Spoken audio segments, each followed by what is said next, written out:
حي على الفلاح.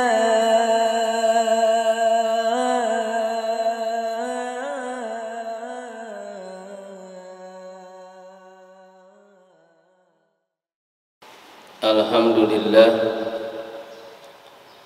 asyhadu an la ilaha illallah wahdahu la syarikalah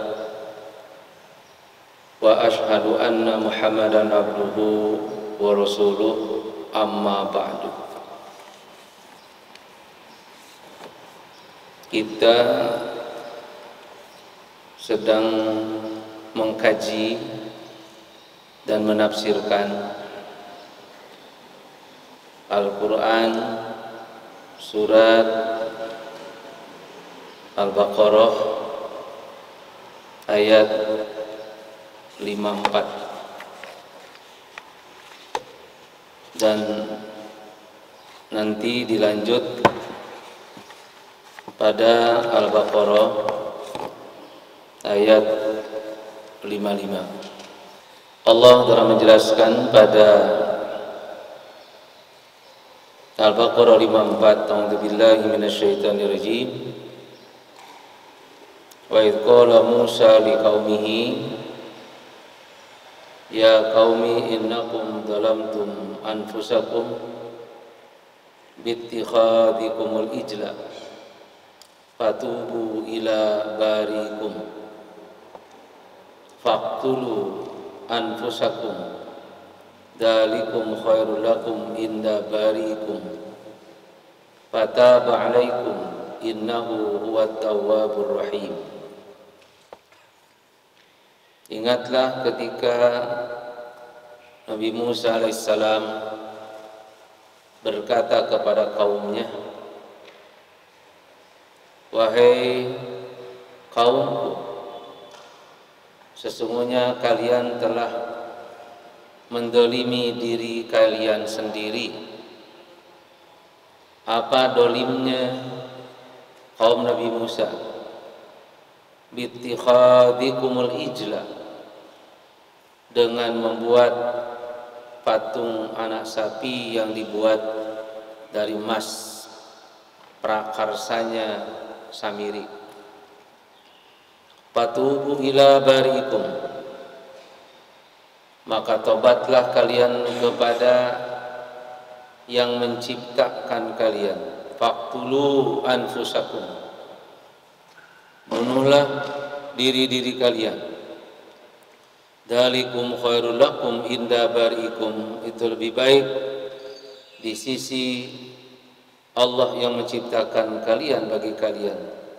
Fataba alaikum, lalu Allah menerima tobat atas kalian. Innahu wat tawwabur rahim, sesungguhnya Allah itu yang maha menerima tobat dan maha penyayang.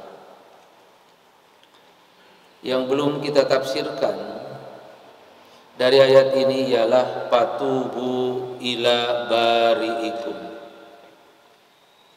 tobatlah kalian kepada bari'ikum, yaitu yang menciptakan kalian. Di dalam Al-Quran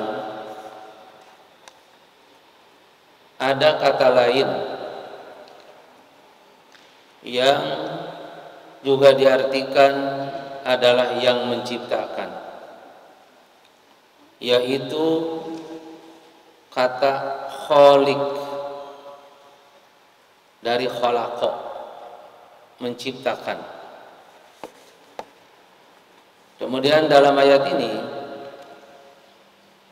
adalah kata bari, juga yang menciptakan, sehingga membuat penasaran pada diri kita, apa bedanya antara bari yang suka diartikan yang menciptakan dengan kata khaliq, juga yang menciptakan dari khalaqa.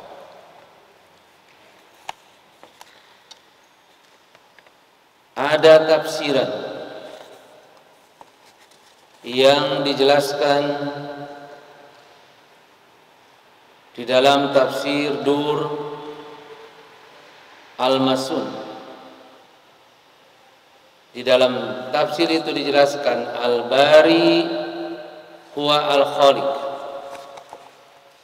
Bahwa Bari itu adalah yang menciptakan.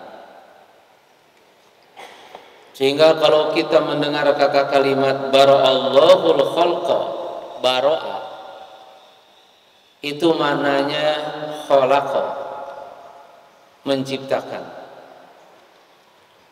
Akan tapi waqad farraqa ba'duhum bainal khaliq wal bari. Ahli tafsir membedakan antara kata khaliq dengan bari,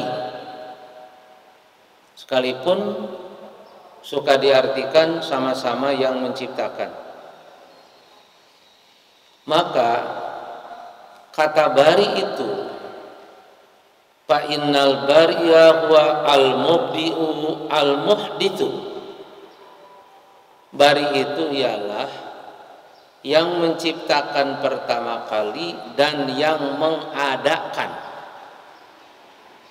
Jadi Allah Al-Bari, Al-Mubdi, Al-Muhdis, yang menciptakan pertama kali dan Al-Muhdis yang mengadakan. Jadi yang menciptakan pertama kali dan yang mengadakan manusia itu adalah Allah. Sedangkan Khaliq huwa al-muqaddir an-naqilu min halin ila halin. Kalau Khaliq itu ialah yang membentuk, yang memindahkan dari satu keadaan pada keadaan. Jadi yang membentuk. Jadi Allah sebagai bari, yaitu yang menciptakan manusia pertama kali dan yang mengadakan manusia. Lalu Allah sebagai Khaliq, Allah sebagai pencipta yang membentuk gitu manusia itu dengan bentuk yang bagaimana. Nah, lalu memindahkan kondisinya dari satu keadaan-keadaan yang lain sehingga makhluk ini punya bentuk tersendiri. Tentu yang berbeda dengan makhluk lain. Jadi kalau dari sisi pertama yang mengadakan, pertama yang menciptakan itu bari. Tapi kalau Allah yang membentuk, kan? Al-Muqaddir, An-Naqil itu adalah Khaliq. Ya Allah sebagai bari, ya Allah pun sebagai Khaliq. Nah, perbedaan yang esensi ya, antara bari dengan Khaliq, kalau bari itu adalah minal adam ilal wujud, yang tadinya tidak ada menjadi ada, itu bari, mengadakan. Nah, setelah ada dibentuk gitu, dibentuk. Karena itu kalau kita melihat dari sisi ini, mana yang lebih awal? Mengadakan dulu atau membentuk? Mengadakan dulu, setelah ada baru dibentuk. Yang susah ialah mengadakan dari sesuatu yang tidak ada menjadi ada. Makanya penekanannya dalam ayat tadi terhadap Bani Israel, patubu ila bari'ikum, tobatlah kalian kepada yang menciptakan kalian, dak kalian itu dulunya tidak ada, kemudian menjadi ada. Jadi kita mesti bersyukur adanya kita, karena kita sebelumnya tidak ada. Itu bari. Dari sisi lain, ada lafaz yang suka diartikan menciptakan. Ja'ala itu menciptakan juga. Seperti dalam ayat wa ja'ala syamsa dia'a wal qamara nura. Allah menciptakan syamsa matahari, dia sebagai sumber cahaya, wal qamara nura dan bulan yang memantulkan sinar. Itu ja'ala. Ada lagi kata menciptakan dalam Al-Quran itu sona'a, juga menciptakan. Seperti Allah menyuruh kepada Nabi Nuh untuk membuat perahu, wasna'il fulka, pakai sona'a menggunakannya. Padahal artinya buatlah perahu. Nah, di sini ada perbedaan. Kalau ja'ala itu sedikit banyak kita bandingkan kepada khalaqa. Kalau khalaqa menciptakan tanpa bahan, tanpa contoh. Khalaqa, Allah menciptakan manusia, bahan sebelumnya tidak ada, contoh model manusianya pun juga tidak ada.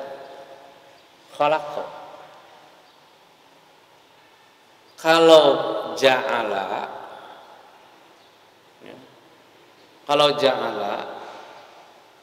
ada bahan, tidak ada contoh. Bahan ada, tapi contoh tidak ada.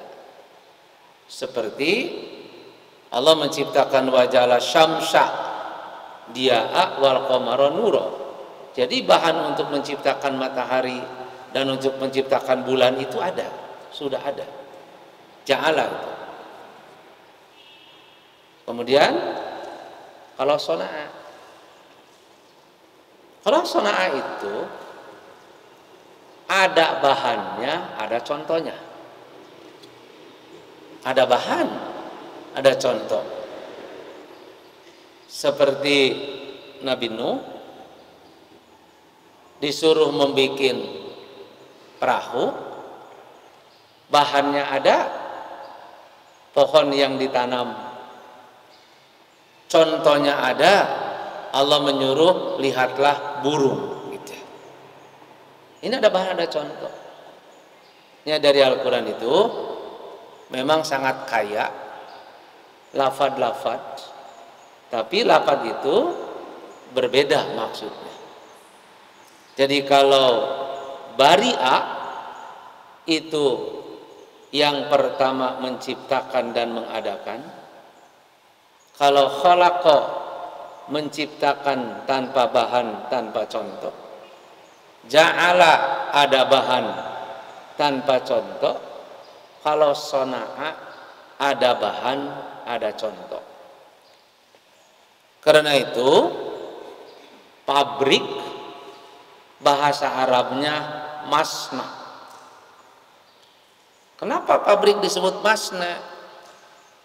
Karena pabrik misalnya untuk membuat baju, bahannya ada, kain, lalu modelnya juga ada, maka disebutlah masna. Pas pabrik disebut masna karena ada bahannya, juga ada contohnya. Nah, Allah itu adalah Al-Bari, Al-Khaliq gitu. Allah itu adalah yang menciptakan pertama kali dan mengadakan dari tidak ada menjadi ada, Allah yang membentuk, yang memindahkan dari satu keadaan pada keadaan yang lain, dan Allah juga adalah yang menjadikan manusia yaitu khalifah di muka bumi. Ja'ala kalau khalifah. Nah, kita masuk pada ayat 55.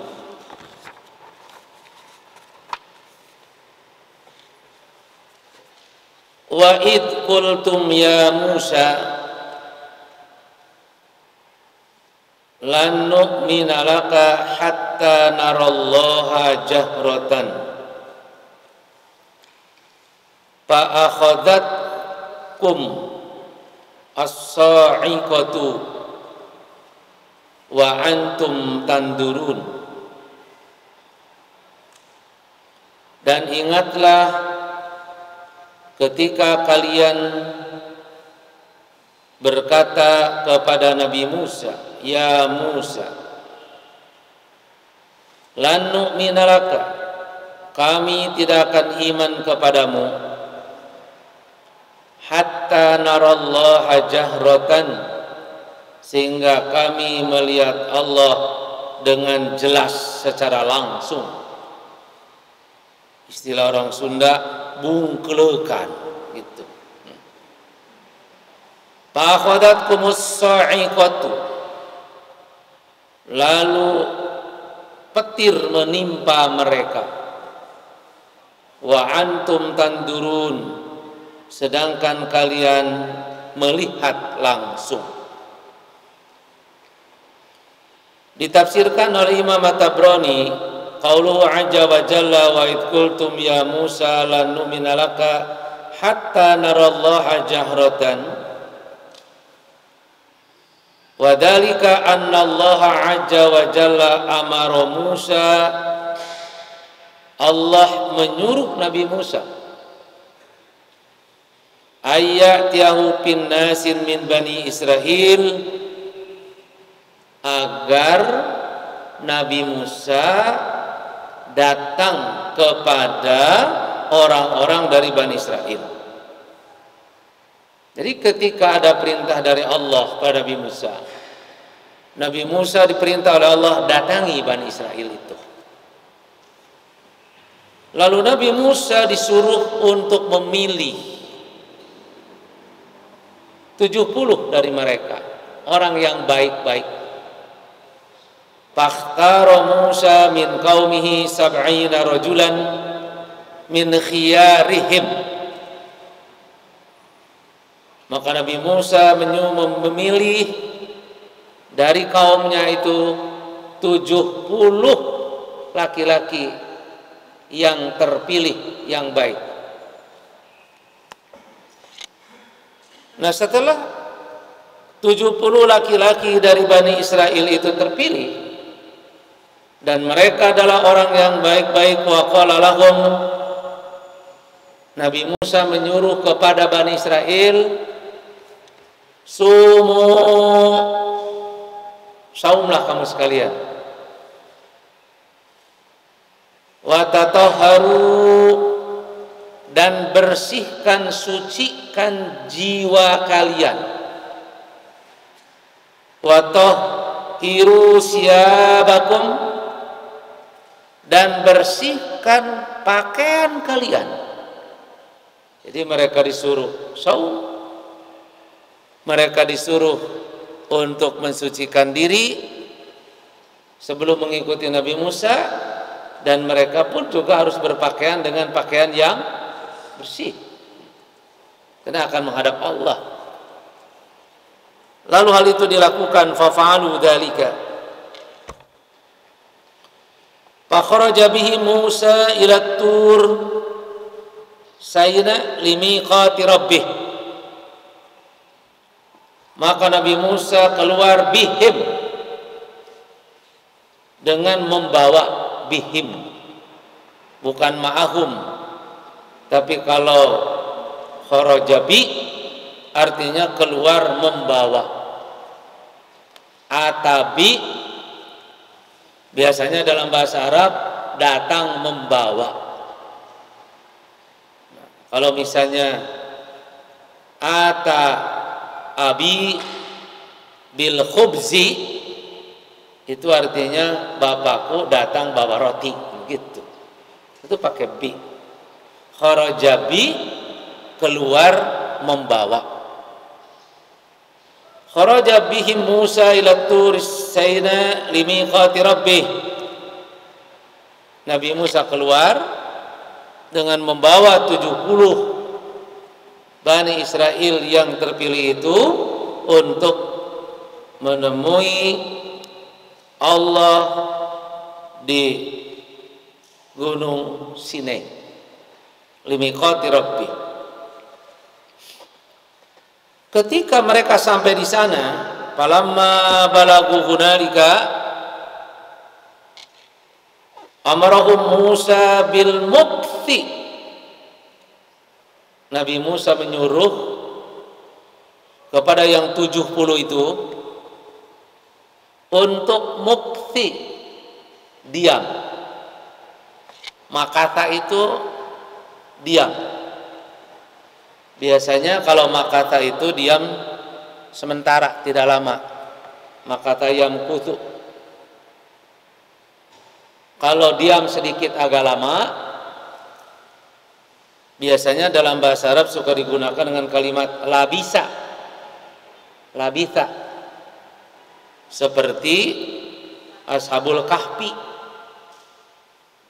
Itu kam labistum, berapa lama kalian tinggal di dalam gua, itu labitha, tinggal agak lama. Tapi ada lagi kata tinggal dalam bahasa Arab, sakana. Seperti dalam Al-Quran, uskun anta wa zaujukal jannah. Uskun dari sakana. Kalau sakana itu artinya diam dengan penuh kesenangan. Karena itu adalah lahirlah dari kata kasena adalah sakinah, ya. Sakinah itu adalah tenang, rumah tangga yang sakinah, yang sukun, yang diam, membuat tenang. Karena itu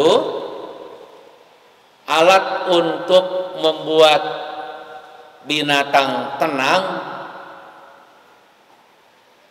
itu sikin, pisau. Pisau bahasa Arabnya sikin. Karena binatang yang tadinya bergerak terus dipencit ke pisau jadi cicing. Maka disebut saja sikin. Rumah yang kita diami, yang membuat kita betah dan senang, itu adalah maskan. Jadi kalau makatha biasanya diam sementara, tidak lama. Labitha agak sedikit lama waktunya. Kalau sakana diam tapi dengan penuh rasa kesenangan. Di mana disuruhnya oleh Nabi Musa agar yang 70 itu diam? Fi asfalil jabal, di bawah gunung. Nabi Musanya kemana? Wasa'ida huwa, sedangkan Nabi Musanya naik ke atas. Bani Israel yang 70-nya di asfalil jabal, di bawah gunung. Faqala li Musa, mulailah Bani Israel itu meminta kepada Nabi Musa, utlub lana nasma kalam Allah. Wahai Musa,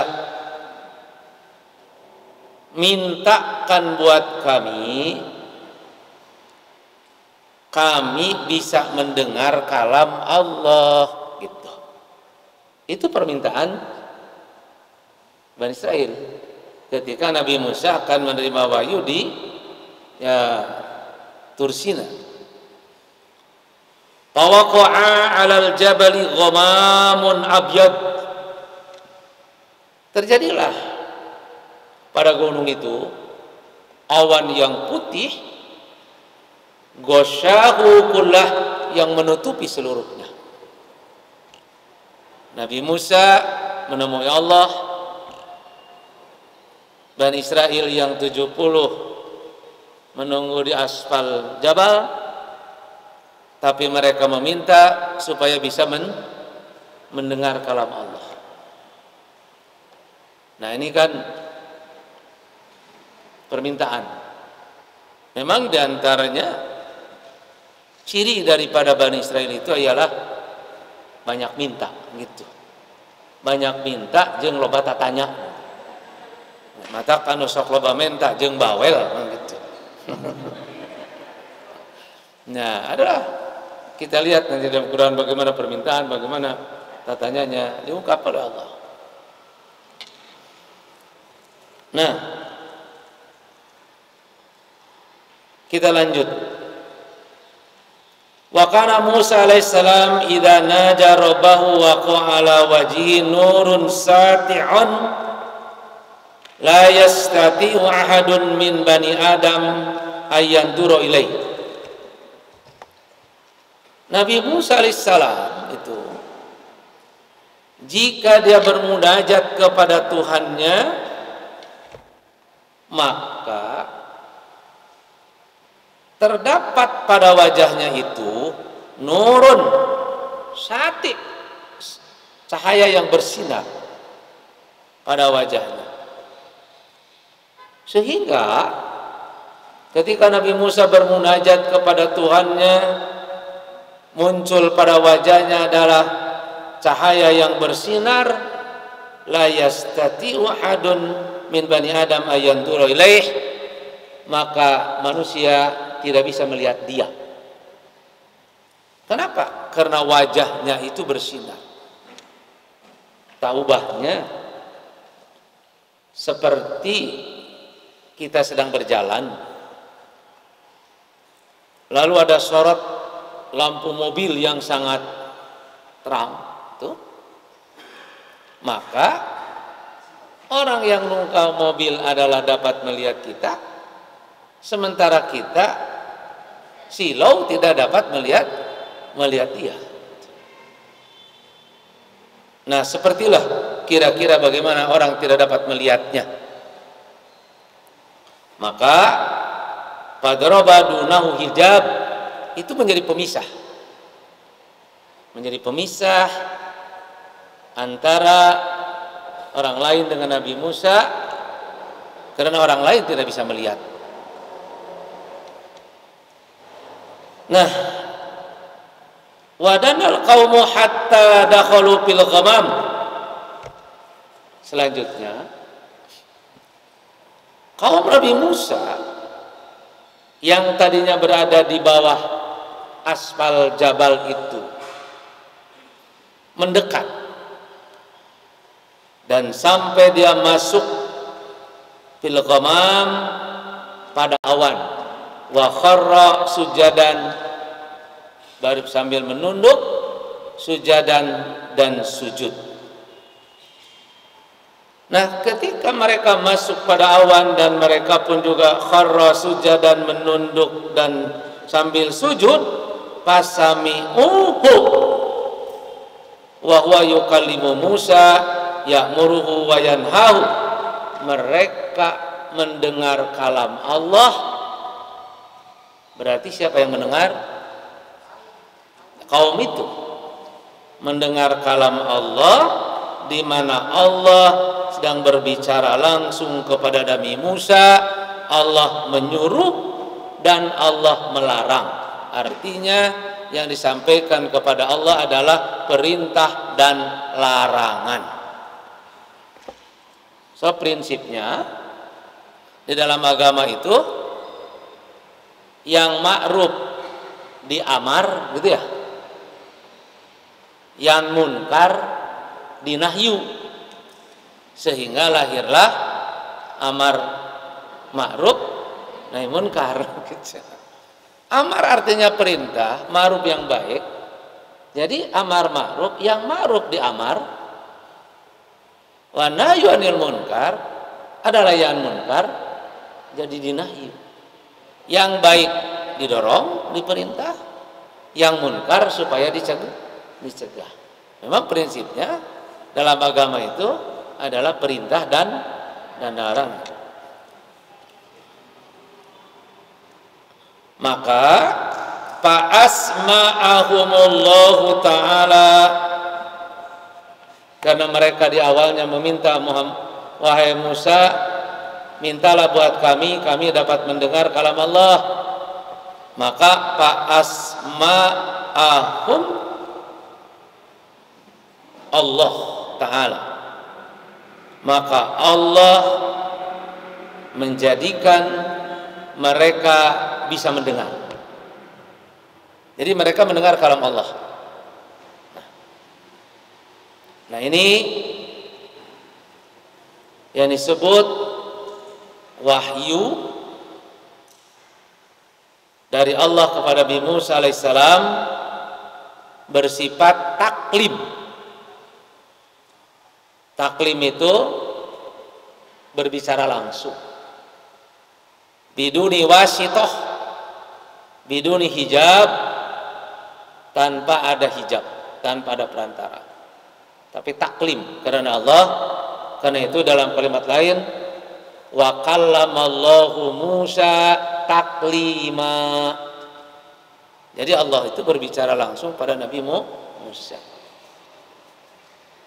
Kalau dalam kondisi pendidikan sekarang mah ini yang disebut dengan tatap muka. Ya. Ada daringnya?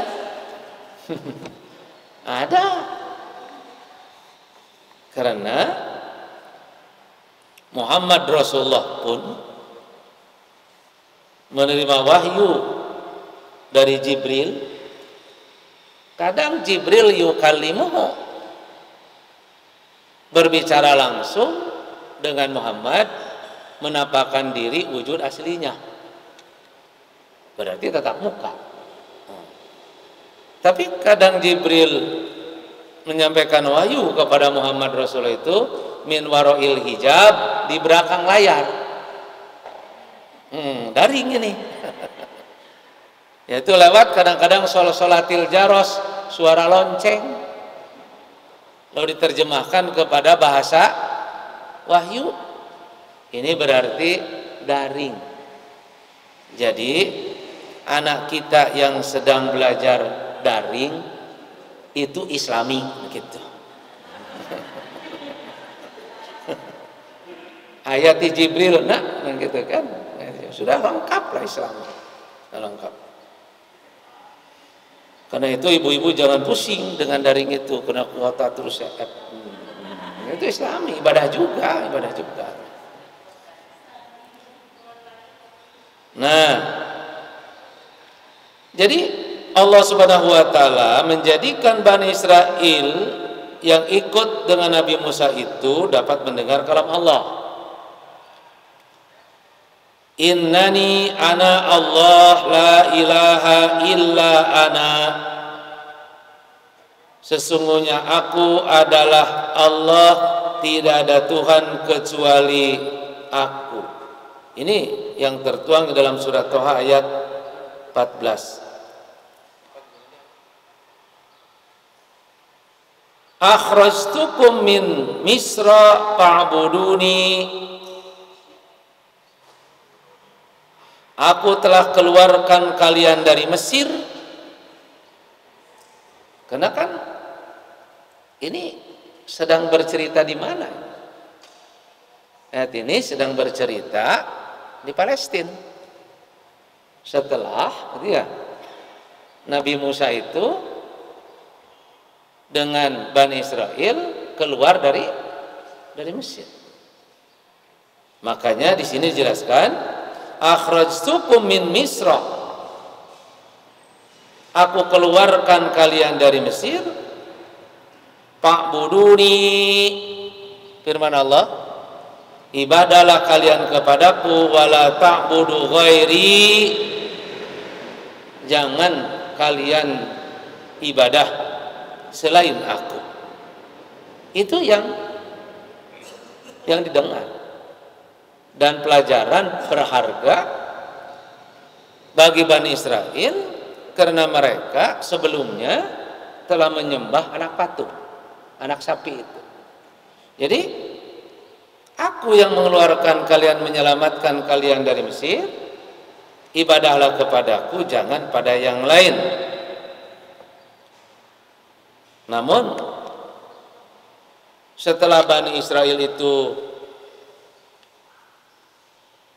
meminta agar mereka dapat mendengar kalam Allah, lalu Allah menjadikan mereka dapat mendengar, ternyata ada tanjakan. Mereka sekarang tidak hanya sekedar cukup mendengar, sekarang mah ingin melihat langsung Allah kumaha bentukna. Nah ini yang lewat ini, Jadi istilahnya apa? Diberi tulang hayang daging gitu. Jadi ada tanjakan diberi ini lalu dicak lagi.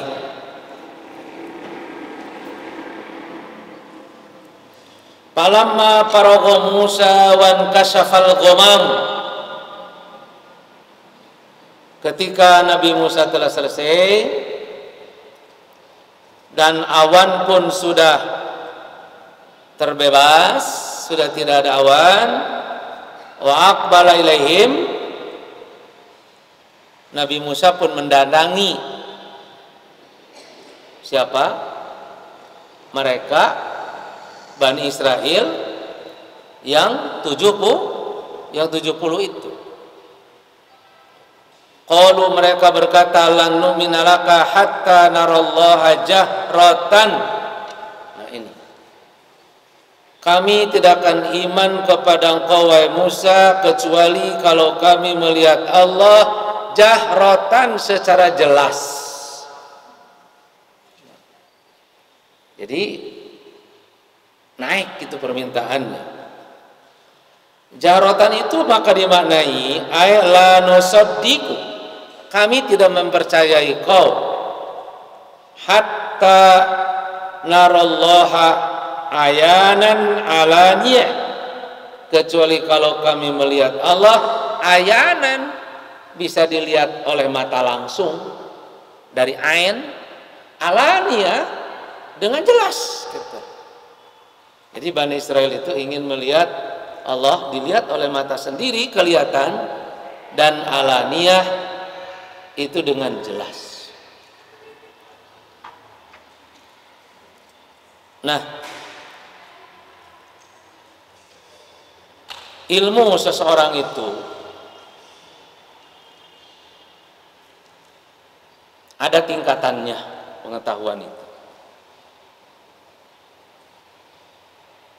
Ada yang disebut ilmu yakin, meyakini dia mendengar. Yang kedua, tingkatan ma'rifah itu ada yang disebut ainul yakin, itu melihat langsung dengan mata. Dan yang ketiga, tingkatan ilmu itu ada yang disebut dengan hakul yakin, mengalami sendiri. Nah, tidak mesti seluruh ilmu itu sampai kepada tataran ainul yakin dan juga hakul yakin. Tapi ada ilmu itu yang cukup saja diimani sampai dengan tingkatan ilmu yakin. Nah, seperti kita baca Quran menjelaskan tentang surga, tentang neraka. Kita baca sendiri, orang lain dulu mereka dengar. Yang kita dengar, yang kita baca dari Quran, itu adalah ilmu yakin. Kita yakin tentang surga dan neraka karena kita baca dan kita dengar. Nah, untuk ini jangan sampai pada tataran saya mah tidak akan iman adanya surga dan neraka lamun teu ningali langsung. Nggak usah. Nanti pada saatnya akan sampai ke sana. Lebih-lebih tentang ilmu gaib yang berkaitan dengan gaib. Nah, kenapa? Karena manusia itu hanya dapat ilmu dari sesuatu yang hissi. Yang hissi itu artinya yang dapat dirasa oleh indera, dari yang dohir. Jadi manusia dapat ilmu itu dari sesuatu yang dohir. Yang gaib ini tidak bisa dijadikan sebagai ilmu oleh manusia karena tidak dapat ditangkap. Namun tidak berarti bahwa yang gaib itu tidak ada. Itu kita dapat ilmu tentang adanya surga dan neraka, samiyat yang kita dengar. Nah, karena itu yang isi yang kita baca. Lalu, apakah surga dan neraka itu selain ada bagaimana keadaannya? Itu gaib. Kegaiban itu tidak dapat jadi ilmu bagi kita secara langsung karena kita tidak melihatnya. Tapi itu wajib kita imani. Karena kadang seseorang itu cukup memiliki ilmu sampai tataran ilmu yakin. Nah, kalau saya lontarkan pada ibu-ibu dan bapak.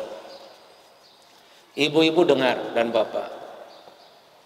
Lamun kagilas korek api pejet.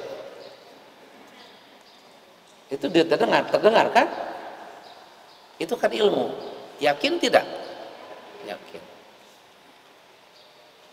Cukup. Tidak usah ainul yakin. Saya akan pergi ke stasiun, nungguan orang yang bunuh diri. Setelah ada yang tergilas, kita lihat sendiri, kita yakin. Masih belum puas. Sampai ainul yakin gitu. Ya. Saya ingin sampai pada hakul yakin.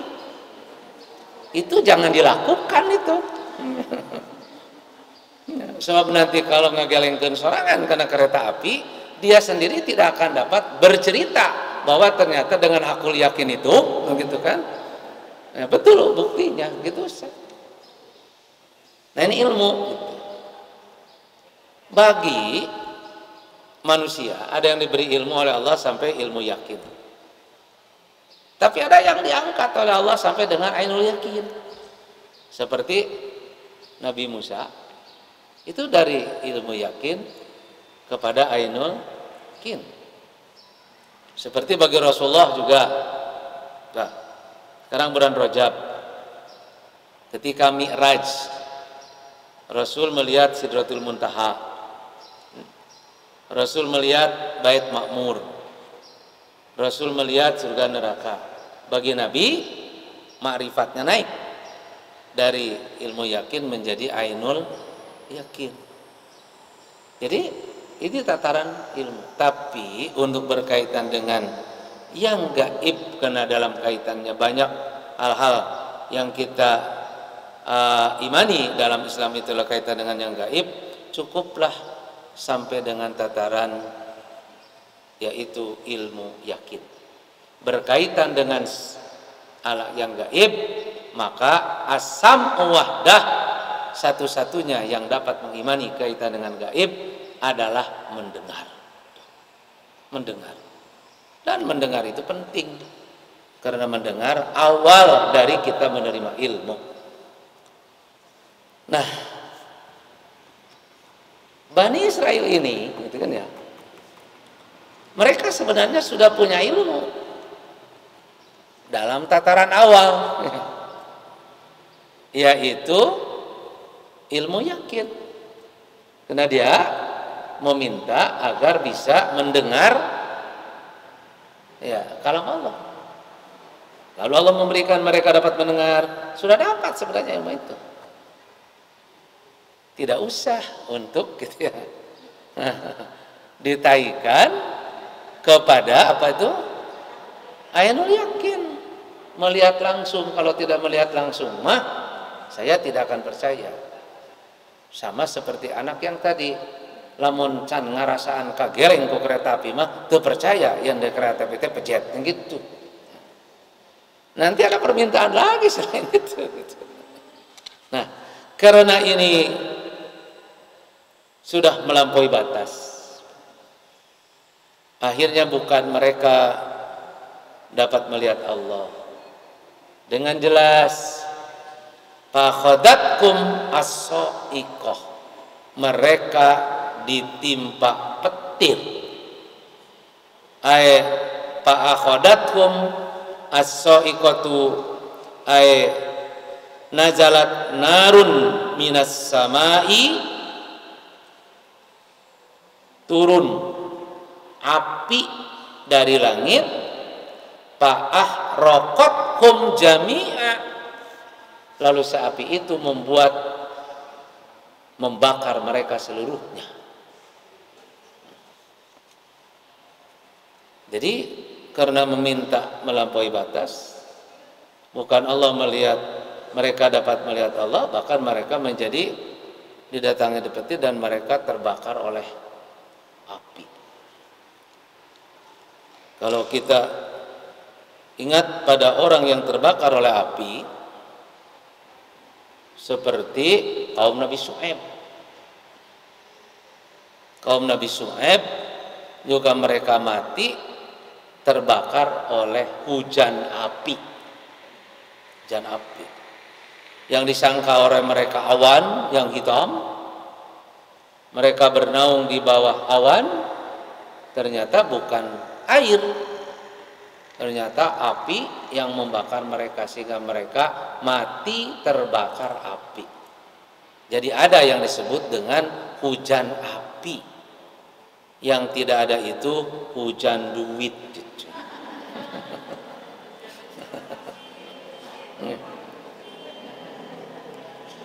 Nah, fa'akhadhakum as-sa'iqatu wa nazalat narun minas sama fa'ahraqathum jami'an.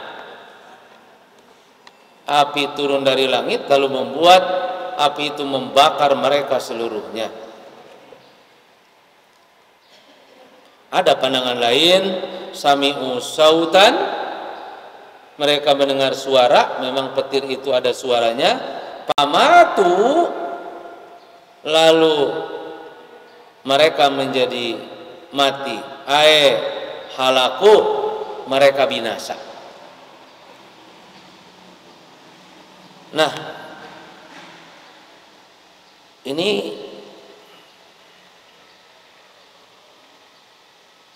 matinya 70 Bani Israel yang meminta bertemu dengan Allah langsung. Belum yang sebelumnya 70.000 yang mereka menyembah anak sapi. Mereka disuruh bertobat. Salah satu dari jenis tobatnya adalah membunuh diri. Membunuh diri. Kalau ini karena mereka keterlaluan meminta pada Allah. Ada bacaan lain yang berbeda. Qara'a Umar wa Utsman wa Ali bi ghairi alifin.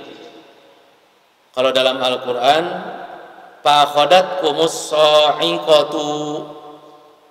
Tapi kalau Umar, Utsman dan Ali membacanya adalah tidak pakai alif, bukan sa'iqah tapi saqatu. Sa'iqatu tidak ada alifan. Sa'iqah kan alifnya dibuang menjadi sa'iqatu, jadi pendek. Kemudian ada lagi Ibnu Abbas membacanya jahrotan pakai sukun, ini mah pakai fathah jaharotan.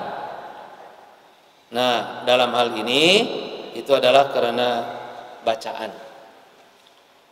Kemudian falabitu Musa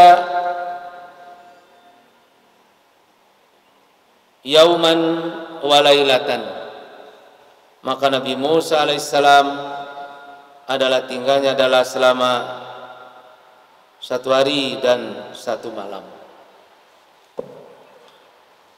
Di sini saya tambahkan tafsir dari Ibnu Katsir.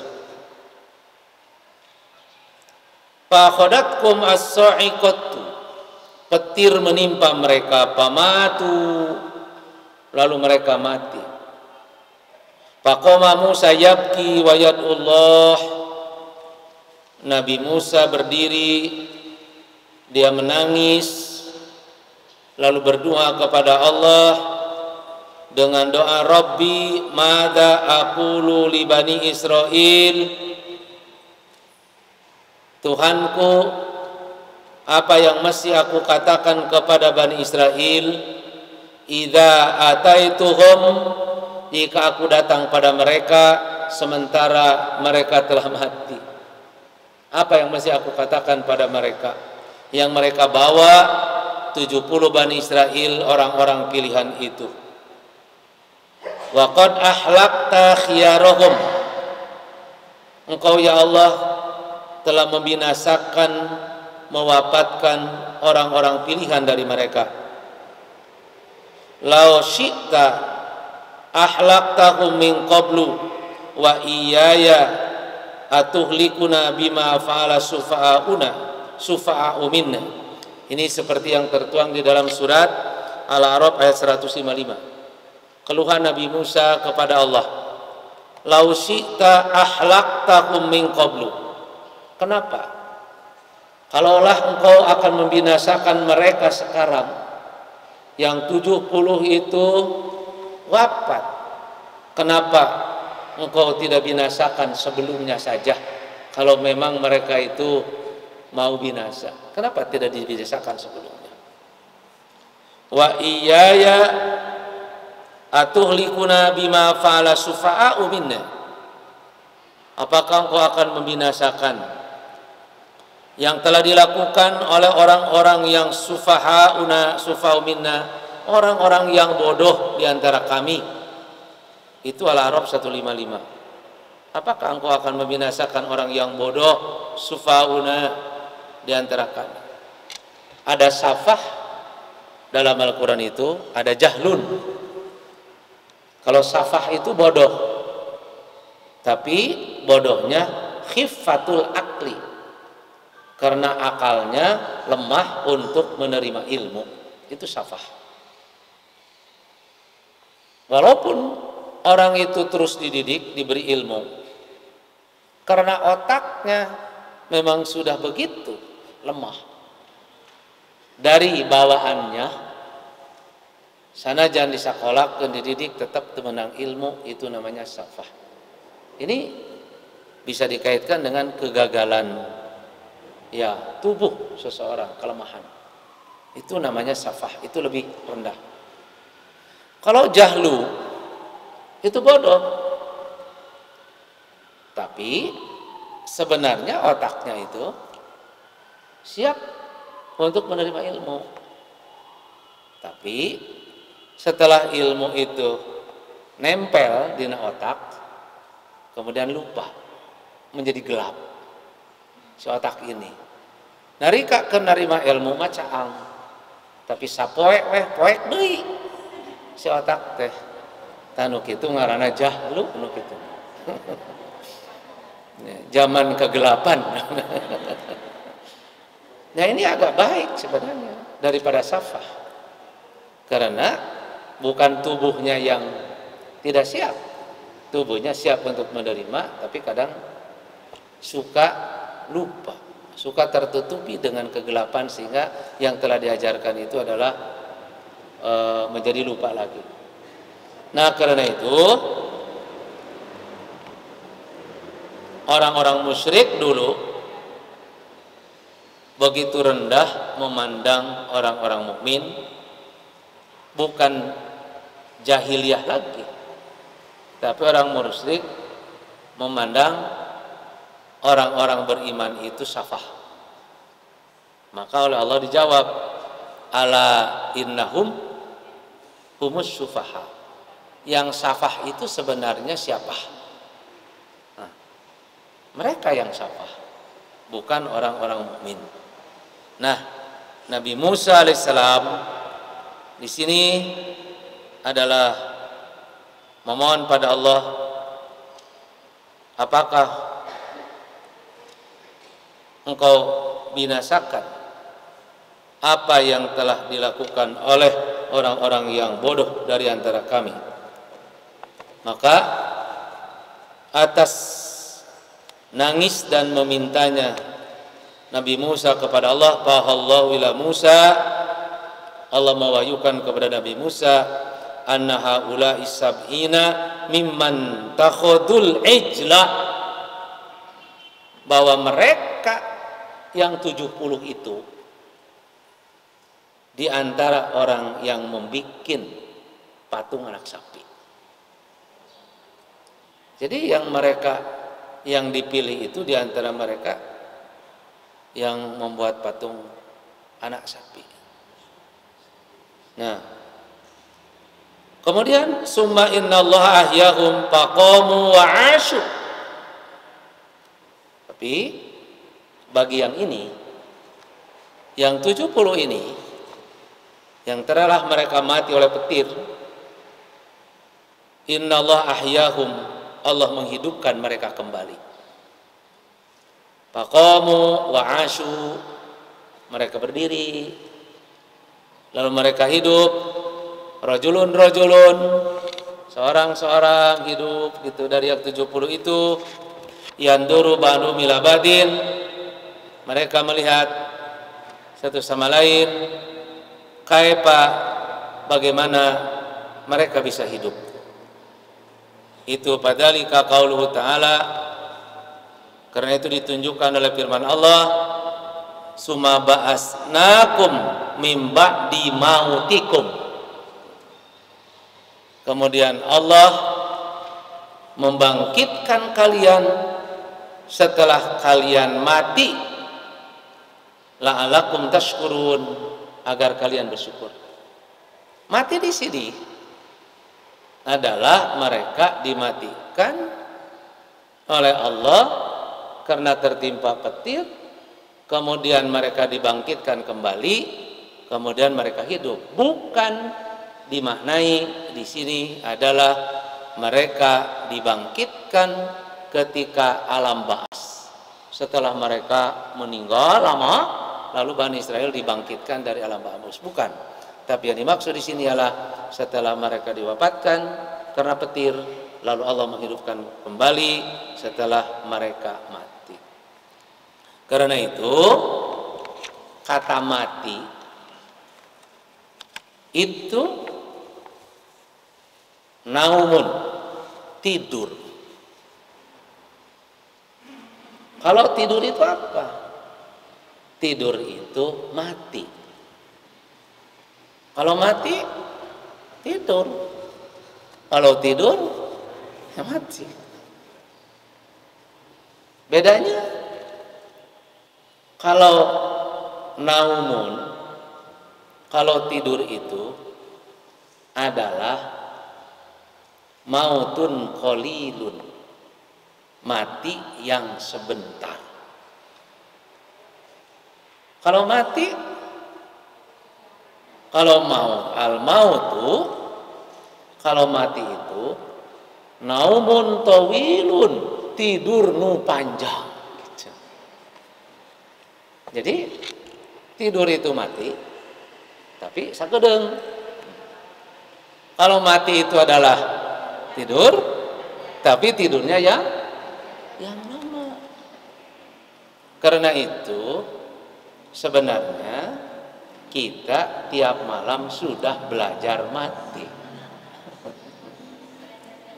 Dan tidak usah takut untuk mati. Berarti gambarannya ya seperti itulah mati itu. Gitu. Ketika kita tidur cuman panjang. Kalau kita ingin melihat bahwa tidur itu mati dan mati itu tidur, ada dalam surat Az-Zumar ayat 42. Kebetulan kemarin saya sudah bikin satu makalah, makalah itu berjudul Konsep Tazkiyah An-Nafs. Nah, di dalam surat Az-Zumar ayat 24 Allah berfirman, Allahu yatawaffal anfusa hina mautiha. Allah yang mewafatkan jiwa ketika matinya. Wallati lam tamut fi manamiha, dan yang tidak mati ketika tidurnya. Jadi antara mati dengan tidur itu disejajarkan. Fayumsiku allati qada 'alaihal mauta, maka Allah menggenggam ruh itu, yaitu allati qada 'alaihal mauta, yang ditetapkan untuk mati terus, ruhnya tidak dikembalikan. Wa yursilu ukhra ila ajali musamma, dan Allah mengembalikan lagi ruh bagi orang yang tidur sampai waktu yang ditentukan. Inna fi dzalika la ayatil liqaumi yatafakkarun, tanda keagungan Allah bagi yang mau bertafakkur. Jadi Allah yang mengambil ruh. Ketika orang mati, ruhnya diambil. Ketika orang tidur, Allah juga mengambil. Nah, bagi orang yang mati, ruhnya digenggam, jadi kembalikan. Bagi orang yang masih diberi waktu untuk kebaikan yang terus, Allah juga mengembalikan ruh itu. Karena itu, mati itu adalah tidur panjang, sedangkan tidur itu adalah mati yang sebentar. Nah, kalau kita lihat tentang 70 Bani Israel yang ini, mereka adalah mati, tapi matinya mereka hidupkan kembali karena Allah mengembalikan ruh kepada jasad mereka. Inilah tafsir kita ayat 55 Al-Baqarah. Yang dapat kita ambil dari sini adalah keilmuan itu kadang cukup sampai kepada tingkat ilmu yakin, dan itu cukup kita untuk mengimani dan meyakini. Tapi bagi orang-orang tertentu kadang ditingkatkan marifatnya sampai kepada ainul yakin, bahkan mungkin sampai dengan hakul yakin. Bani Israel yang telah mendengar kalam Allah lalu meminta jahrotan melihat, ini adalah satu permintaan yang Allah memandang cukuplah bagi mereka tentang ilmu yakinnya yang mereka dengar dari Allah dan Rasulnya. Terima kasih. Samina wa ta'na ghufranaka rabbana wa ilaikal masir. Assalamualaikum warahmatullahi wabarakatuh.